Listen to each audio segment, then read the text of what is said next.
Friends, Not Masters. A Political Autobiography. Mohammad Ayub Khan, President of Pakistan. Published in 1967. This is a Plisken audiobook presentation dedicated to those who have worked for the building of Pakistan as a progressive and modern state, and to those who have defended it with such distinction. Chapter 2. Early Days in the Army. I sailed for England in July 1926. I still remember how excited I was when I boarded the SS Rawalpindi in Bombay en route to Sandhurst. This was during the monsoon, and soon after leaving port the weather became very stormy. Many of the passengers were seasick. I was too, but I went on deck with my bedding, and stayed there for 3 days and nights until we reached Aden. After that everything changed dramatically. The weather was good, the sea calm, and we had a very pleasant voyage. There were 6 of us, selected for Sandhurst, travelling together from India. When we arrived we found that the college had not opened, and we stayed for 10 days in a little hotel called the Duke of York. In charge was an old lady who was determined that we should behave ourselves. She gave us long sermons on what we must and must not do, and every evening she would get us all together for another sermon. I remember that we thought we would have to be very careful and very correct in England. I did not expect life to be easy at Sandhurst, but it was much harder and much tougher than any of us had suspected.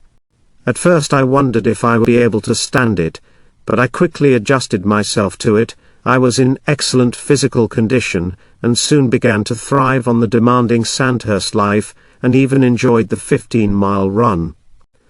During our first fortnight the senior cadets gave us a demonstration of arms drill. We were astonished at their skill and precision, and yet within a month we won a competition in arms drill against them. And although the life was Spartan, it had its lighter moments. I had an orderly named King, and he was very much the old soldier in many ways. One day we had been on parade until about 9 o'clock at night, and after supper I lay down on my bed still in my uniform. I was very tired and soon fell asleep. Next morning King came along and found me there fully dressed and sound asleep. In shocked tones he told me, "Mr. Khan, you are going to be no bloody good as an officer." Then he pulled me out of bed and helped me to get ready for our first parade. There was a sizable community of Indian cadets at Sandhurst at that time, and we clung to one another. Somehow we all sensed that we were regarded as an inferior species. The British did not practice the colour bar in a blatant manner, as in some countries, but they were no less colour conscious. In those days anyone coming from a subject race was regarded as an inferior human being, and this I found terribly galling. The tragedy of belonging to a subject race depressed us more poignantly in the free air of England. My relations with the British remained formal. By and large I was reserved and aloof by nature, and the sense of isolation which we all experienced at Sandhurst was not conducive to mixing with the British. Among my own age group we had a lot of fun, laughing and tumbling together, but there was never any close understanding. At Sandhurst I was the first foreign cadet to be promoted corporal and given 2 stripes. The company sergeant major said to me in his usual gruff voice, "Mr. Khan, you will report to the commandant's office at 10.30. The commandant was a major general, and poor Mr. Khan a mere cadet. Still wondering what I had done, and what my fate would be, I was marched into the commandant's office. Facing me at a table and wearing full ceremonial dress was the major general, the assistant commandant, who was a full colonel, and my company commander. I stood rigidly to attention, a bemused and worried cadet, until the commandant addressed me very solemnly, "Gentleman Cadet Ayub Khan, we are going to repose great trust in you. We hope you will justify the trust. We have today broken our tradition, and decided to grant you 2 stripes and make you a corporal. We are doing this as an experimental measure to see whether foreign cadets can discharge the heavy burden of this responsibility." I was flabbergasted, not knowing what the responsibilities were going to be. I discovered that the trust so solemnly reposed in me meant that while the rifles of other cadets were inspected every day, mine was exempt from inspection. I had no command over anybody. I was an honorary corporal, and not allowed to command any British cadets. That was the sum total of the trust placed in me. While I was busy discharging the obligations, my rifle suffered through neglect. The other cadets would keep constantly polishing their rifles, giving the barrels a high shine. One day our arms expert suddenly arrived to examine our rifles. He condemned most of them because constant cleaning and rubbing with metal polish had worn the rifling off the barrels. My rifle, even though a little dirty, was still serviceable. On the whole, we had an interesting though hard time at Sandhurst. We had plenty of leave, and a group of us, mostly Indian cadets, would travel on the continent, usually in France and Switzerland. I made no close friends among the cadets.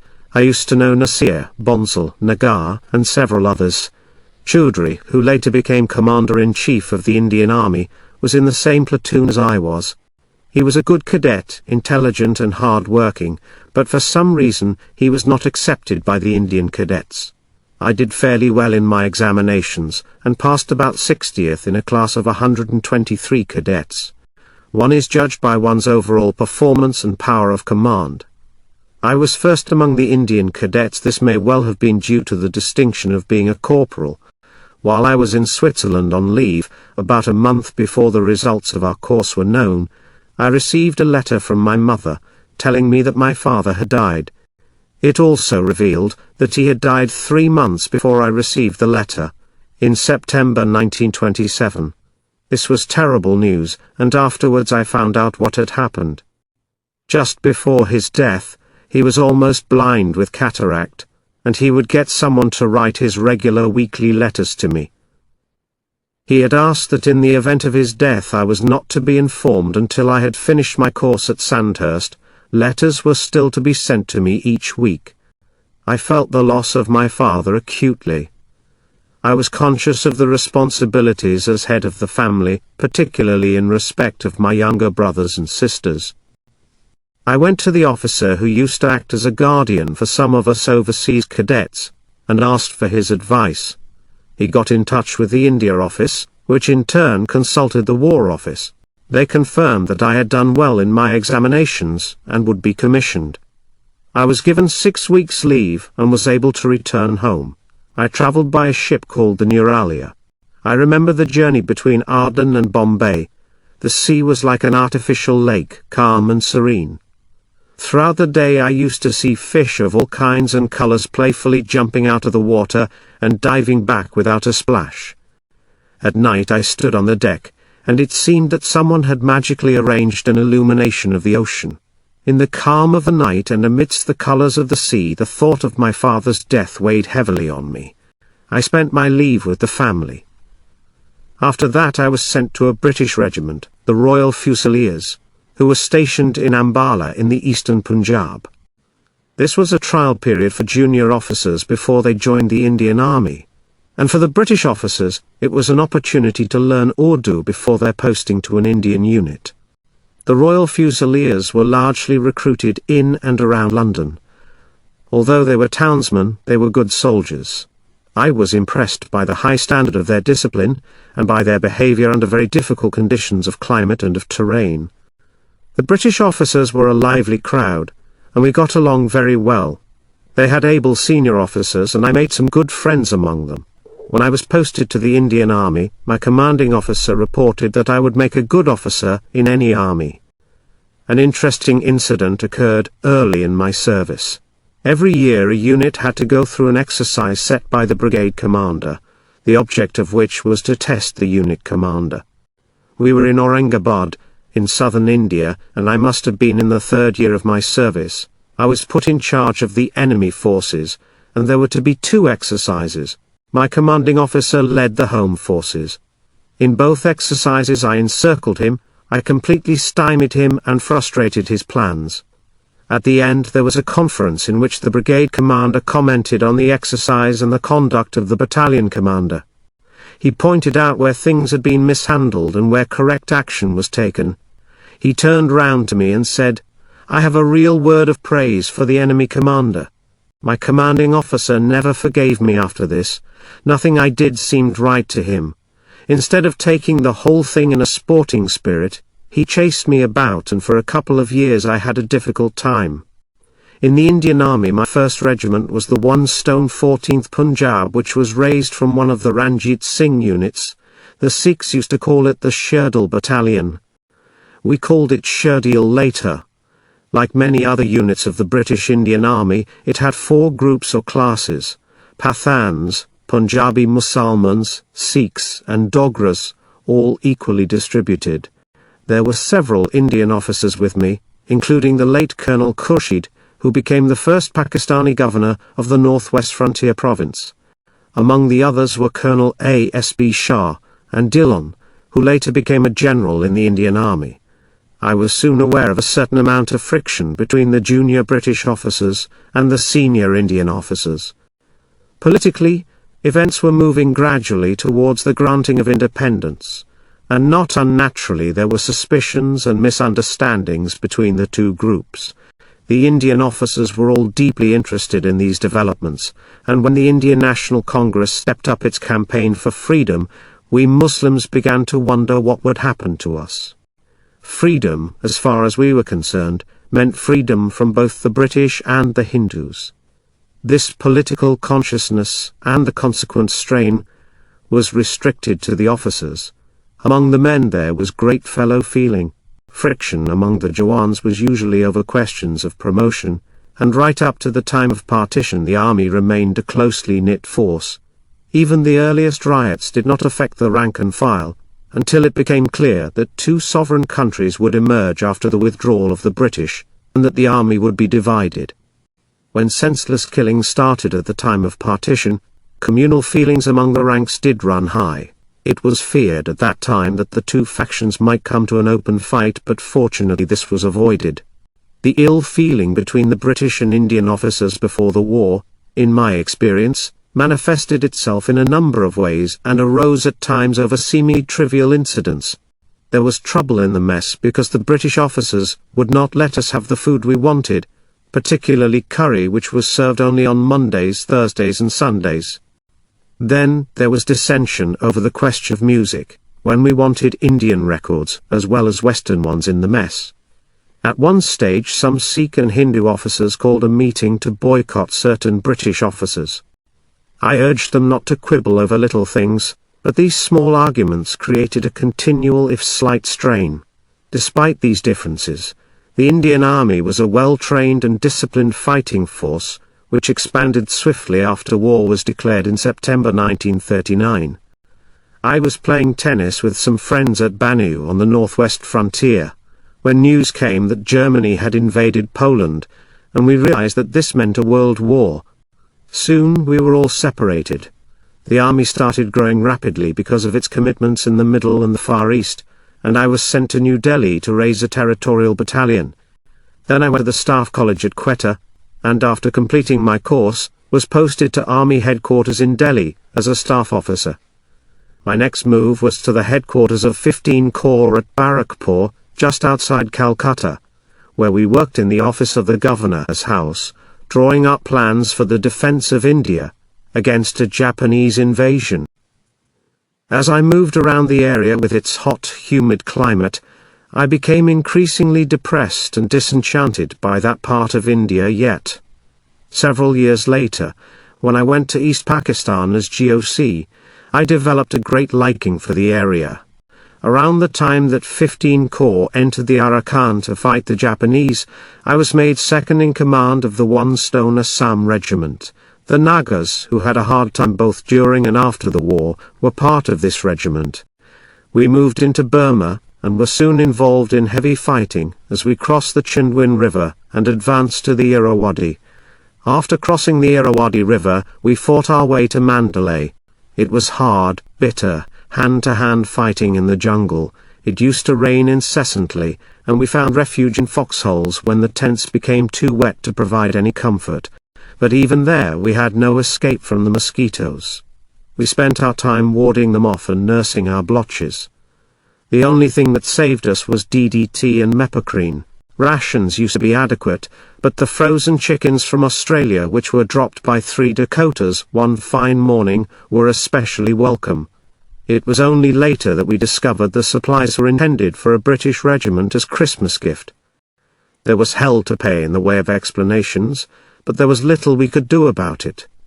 The Japanese attacked us day after day, night after night, and often I would see scores of dead bodies around me. One afternoon, while the guns were booming, I saw a peculiarly dressed man making his way towards me. He turned out to be an American GI, who had received 15 days leave, and was looking for a Japanese souvenir. He felt that without such a souvenir it would be no use going on leave. I had a small Japanese flag in my pocket which I gave him. He was so delighted that he left his jeep to supplement our transport.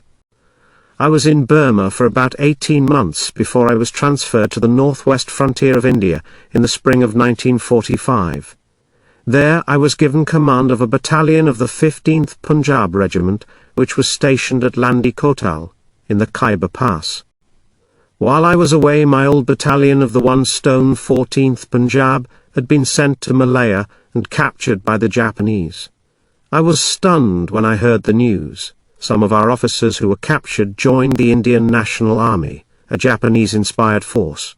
When the war ended, I was sent to the training center of the regiment at Ferozepur to re-raise my old battalion.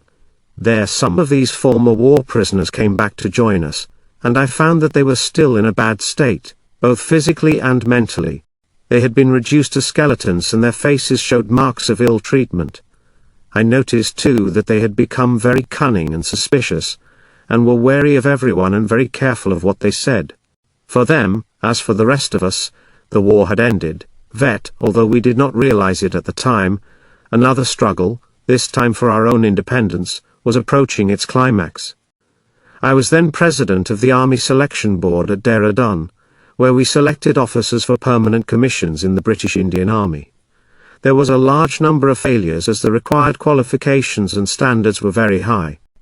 The political climate at that time was beginning to be reflected even in the army, and I was accused by certain Hindu and Sikh officers of deliberately failing their people as potential regular army officers.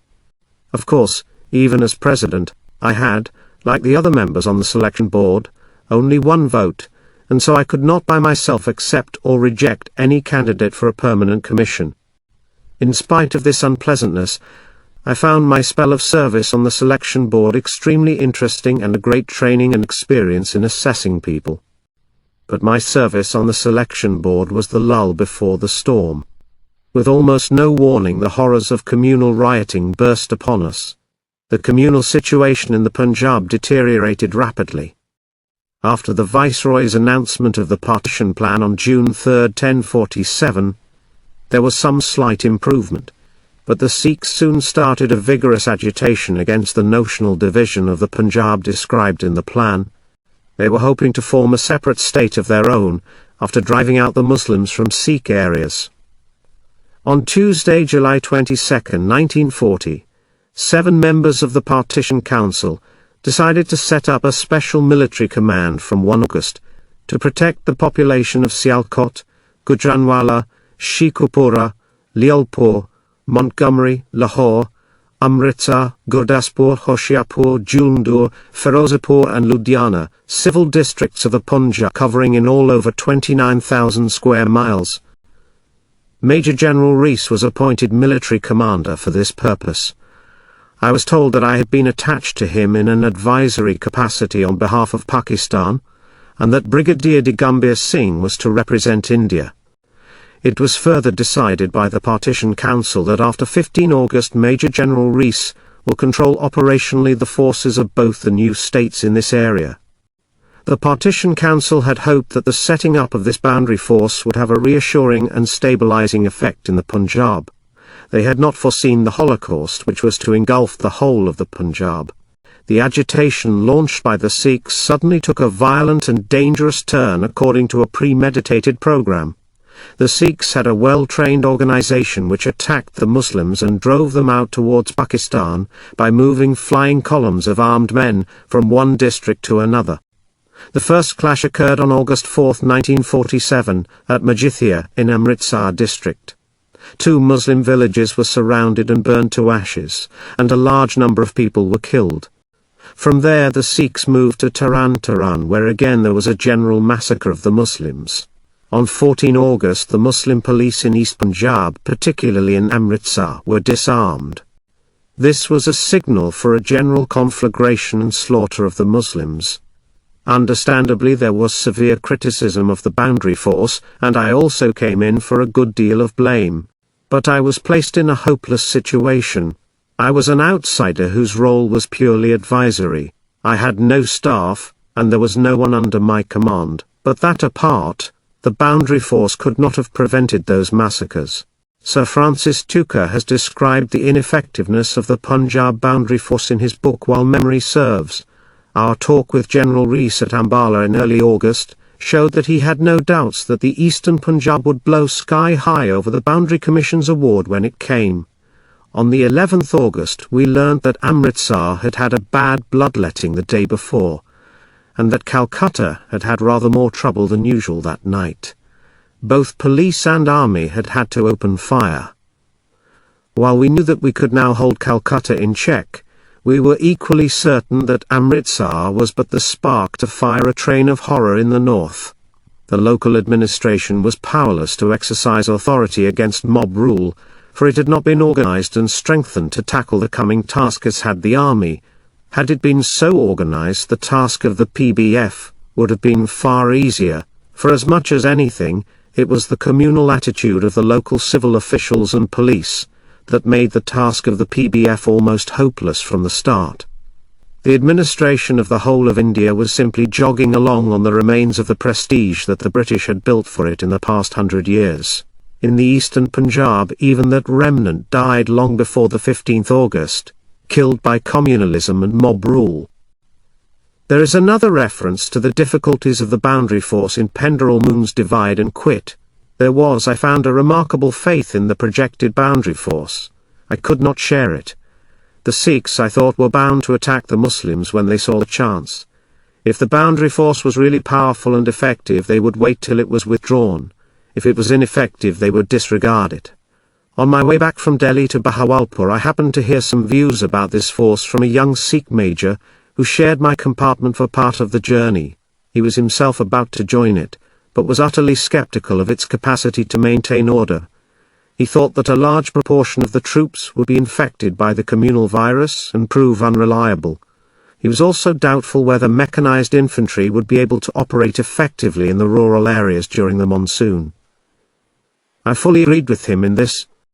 The Joint Defence Council, which met in Lahore on Friday, August 29, 1947, eventually decided to disband the boundary force. Describing this meeting of the Joint Defence Council, Alan Campbell Johnson Sapp in his book, Mission with Mountbatten, 3. Mountbatten was in Lahore yesterday to take the chair at the Joint Defence Council, which Jinnah, to everyone's surprise, attended as a member. After prolonged discussion, the decision was taken to disband the boundary force. Pete Rees received very few thanks from either side for his efforts to carry out a task of unparalleled difficulty. Without the wholehearted backing of the governments and press on both sides, the position of the boundary force and its commander became rapidly untenable, and otherwise steady and experienced troops began to feel the tug of communal loyalties deeper even than their military discipline.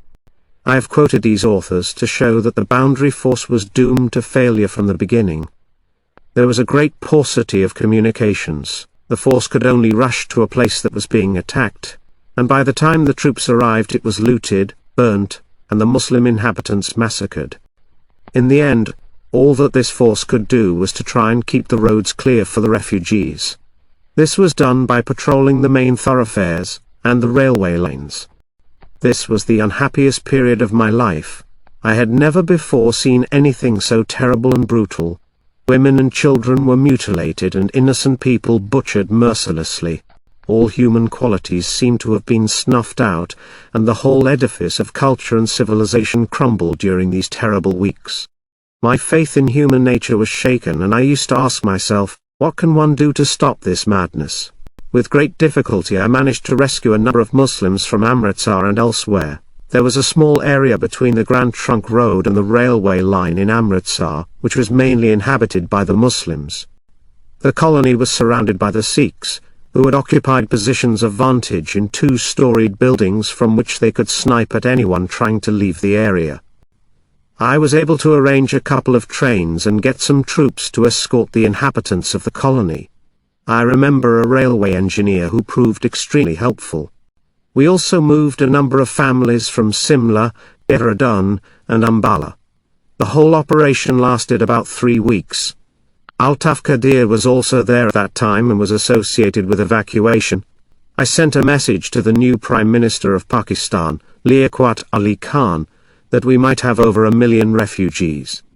I pleaded for the setting up of some central authority to organize refugee camps. No one realized at that time that the number of refugees would go up to 8 or 9 million.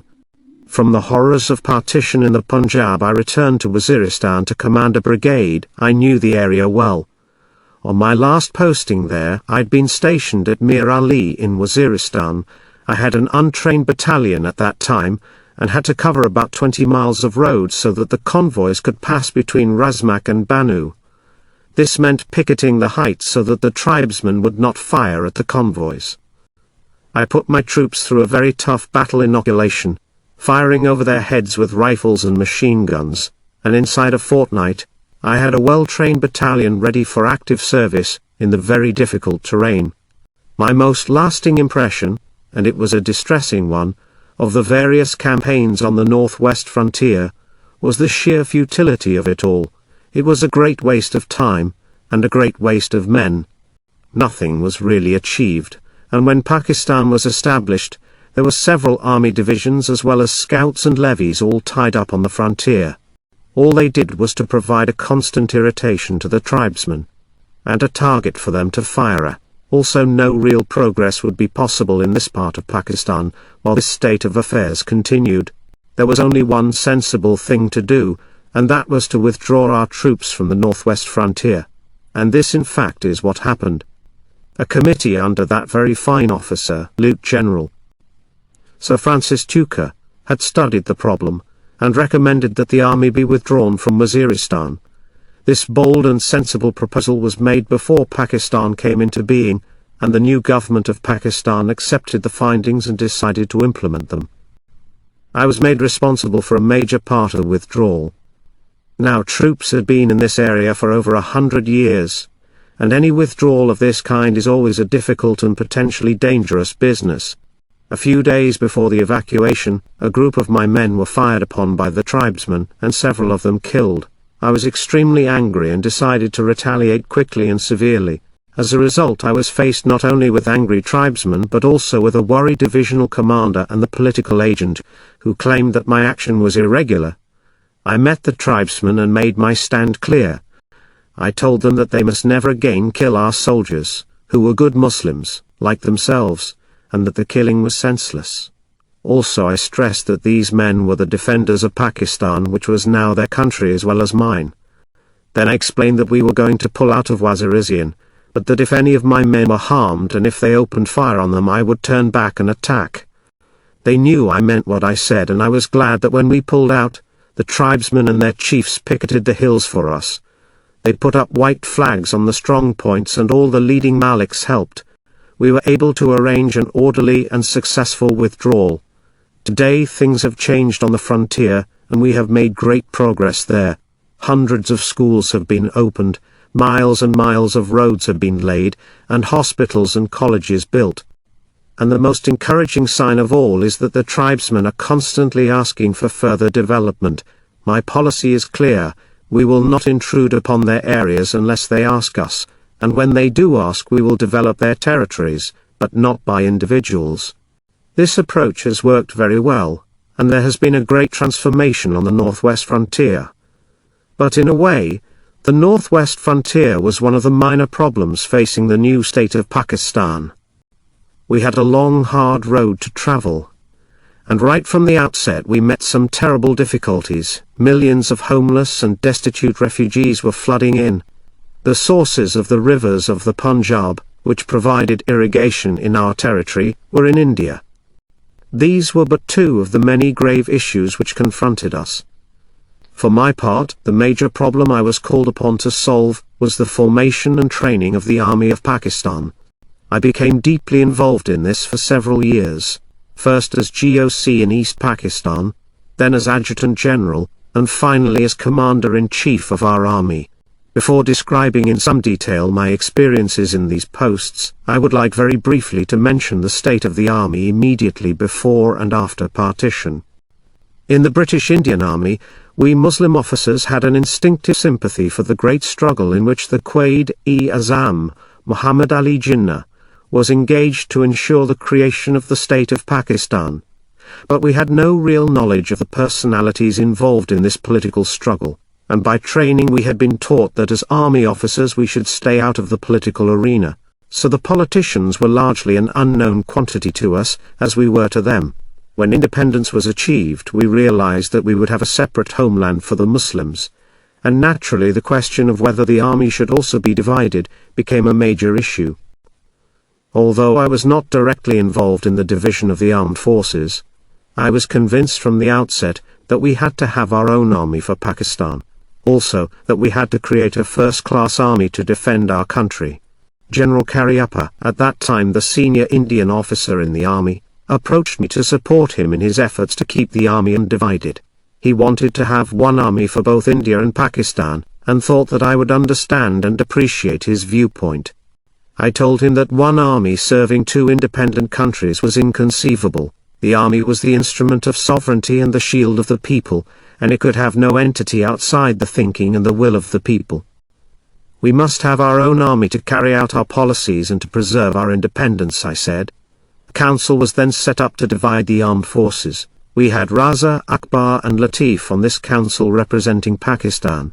I remember Akbar came to me in Dehradun, on one occasion, and said that there was a proposal to have common training institutions for the two armies. I told him that that would not work. It was true that the Pakistan army would not have adequate training facilities in the beginning, and that we might have to work under the trees, but we should be prepared to accept the initial handicaps and start our own institutions straight away. We must have a separate army, and we must have separate training institutions and other supporting facilities to sustain the army. The future to me was clear. Two nations had emerged, and each must have its own instruments of power. Sovereign states cannot share vital instruments of power. There was some thinking at that time that India and Pakistan, though divided, could live in a spirit of accommodation. Little did people realize that the Indian leaders had different designs. Far from cooperating with Pakistan in any sphere, they were determined to create problems for her. Apart from this advice, I had little direct connection with the division of the armed forces. But, as I say, I had to face the problems created by the partition of the army. Let me state what they were. In the first place, there was no complete Muslim unit of battalion size in the British Indian Army, whereas there were complete and intact Hindu and Gurkha regiments. When the Japanese War ended and partition came, our men from units in India began to trickle back to Pakistan in small groups. In some cases they were unarmed, and in others they had to fight their way out. So we had to start our army with bits and pieces like a gigantic jigsaw puzzle, with some of the bits missing. We had men untrained, half-trained, and highly trained. They came from different units and different areas, and they had all to be welded into fighting, and ancillary units, divisions and corps. And that was not all. India had been the base for the projected invasion of Malaya, and most of the military stores and installations were in South India, as was the bulk of the troops. Pakistan's share of the stores was there, and we were entitled under the partition agreements to 160 trainloads of military equipment and weapons. But very little of that ever arrived in Pakistan, and when the wagons did arrive, they were full of stones and wrecked equipment. So our army was badly equipped and terribly disorganized. It was almost immediately engaged in escorting the refugees who streamed by the million into Pakistan, and not long after that it was also involved in the fighting in Kashmir. Throughout this period we had no properly organized units, no equipment, and hardly any ammunition. The position was so bad that for the first few years we could only allow 5 rounds of practice ammunition to each man a year. Our plight was indeed desperate. But from the moment Pakistan came into being I was certain of one tiling: Pakistan's survival was vitally linked with the establishment of a well-trained, well-equipped and well-led army. I was determined to create this type of military shield for my country, and with the help of dedicated men, I succeeded. Today I am convinced that without this army Pakistan could not have weathered the storms and attacks to which it was exposed, and the army behind the people of Pakistan is still a sure guarantee that our enemies will not be able to weaken us. To fashion the army, to train it, to equip it, to find the right type of officers and soldiers, to create and maintain a high standard of morale, was a tremendously difficult task in the circumstances I have described. But it was also a challenging and absorbing one, and for me, as well as for many other Pakistanis, everything changed when our country gained freedom, on August 14, 1947. We had a new reason for firing and working, a compelling urge to work to the very limit of our capacity. Because I was striving for my own free country, no difficulty seemed insurmountable, and no challenge or sacrifice seemed too great. It would be impossible to exaggerate the way my fife and my whole outlook changed after the state of Pakistan came into existence.